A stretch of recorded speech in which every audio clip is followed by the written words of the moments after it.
Good morning, church. Good morning. Today I'll be reading the scripture with my son, Morgan.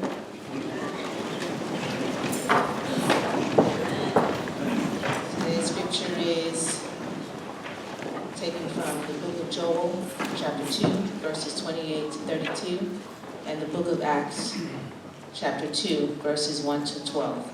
I'll be reading all of the chapters except for the last, and Morgan will read the last of both verses. And afterward, I will pour out my spirit on all people. Your sons and daughters will prophesy. Your old men will dream dreams. Your young men will see visions. Even on my servants, both men and women, I will pour out my spirit in those days. I will show wonders in the heavens and on the earth, blood and fire and billows of smoke. The sun will be turned to darkness and the moon to blood before the coming of the great and dreadful day of the Lord. Let everybody call on the name of the Lord be saved, for on Mount Zion and in Jerusalem there will be deliverance, as the Lord has said, even among the survivors whom the Lord calls. And now from the book of Acts, chapter 2, verses 1 to 12. When the day of Pentecost came, they were all together in one place. Suddenly, a sound like the blowing of a violent wind came from heaven and filled the whole house where they were sitting.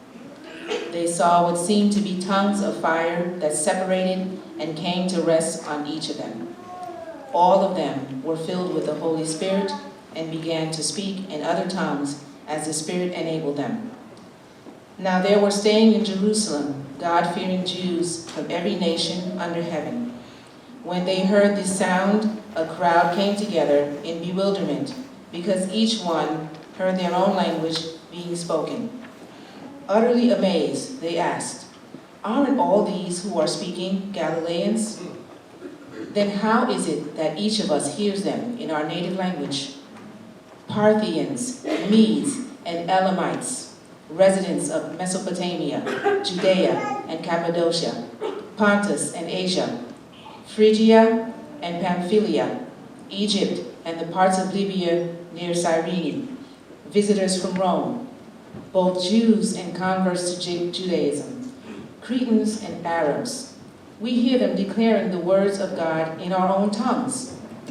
Amazed and perplexed, they asked one another, "What does this mean?" And this is the word of God. Thanks be to God.